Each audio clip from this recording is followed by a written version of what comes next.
Sensation.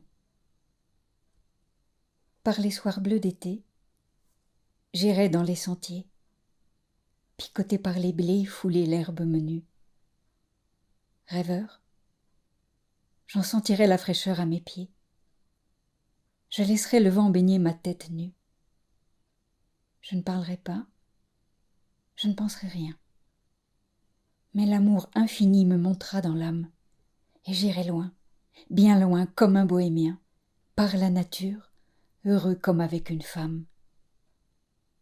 Arthur Rimbaud, mars 1870.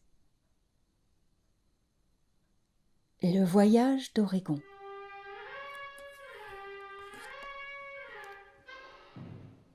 C'est au Star Circus que nous nous sommes connus, Oregon et moi. Il passait juste avant mon numéro. Blotti derrière le rideau rouge, je perdais mon trac et retrouvais l'enfance. Mes pitreries terminées, je le raccompagnais jusqu'à sa cage. Un soir, Oregon m'a parlé, comme dans les livres pour enfants. Conduis-moi jusqu'à la grande forêt, Duke. Sur le coup, je n'ai rien pu répondre.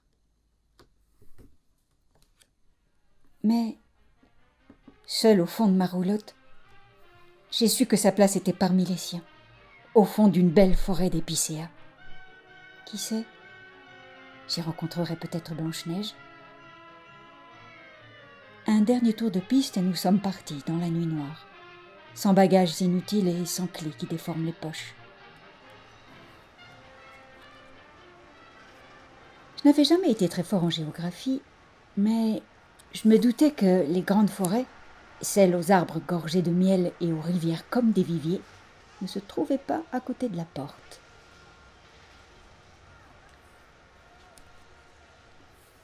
Bien des kilomètres plus tard, Pittsburgh et son ciel de suie étaient oubliés.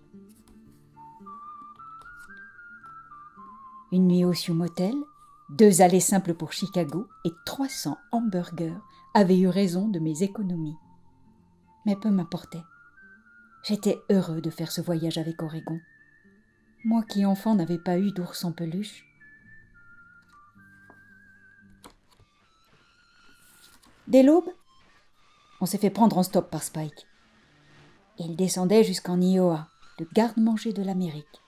Cela tombait bien. Oregon était insatiable.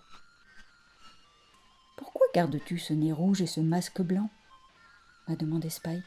« Tu n'es plus sur la piste d'un cirque. » Il me colle à la peau. Ce n'est pas facile d'être nain, ai-je dit, et d'être noir dans le plus grand pays du monde, a rajouté Spike. Nous étions de la même famille. Je n'avais rien à rajouter. Nous nous sommes quittés au petit matin. J'avais une promesse à tenir, et il me restait bien des chemins à parcourir. Les cheveux rouges au vent, j'ai traversé des tableaux de Van Gogh, en plus beau. On cheminait sous la grêle, on festoyait dans les maïs, on somnolait dans l'herbe tiède. On rêvait sous les étoiles, les oiseaux pour réveil matin, les rivières pour salle de bain, le monde entier nous appartenait. Il me restait $2, oubliés au fond de ma musette. J'en ai fait des ricochets sur la Plate River. Poussés par le vent des plaines, nous sommes bientôt retrouvés, le dos aux rocheuses, les chevilles enflées et le pouce pointé vers le ciel. Voyageurs de commerce, starlettes de supermarché, chefs indiens déplumés se sont succédés jusqu'au crépuscule. Nous étions à proximité du cheval de fer, mais j'étais bien trop fourbu pour aller plus loin. Nous avons passé la nuit dans la carcasse d'une Chevrolet 1935. Mon année. J'étais quand même en meilleur état. Au saut du lit, nous avons pris le train en marche pour la dernière ligne droite. Oregon comme oreiller, je me suis assoupie en regardant défiler les vaches. Quand j'ai rouvert les yeux, elle était là, telle qu'il l'avait rêvée. Il ne fallut pas 100 pas à Oregon pour oublier toutes ces années de captivité. Oregon en Oregon, j'ai tenu ma promesse. Dans le matin blanc, je partirai le cœur léger et la tête libre.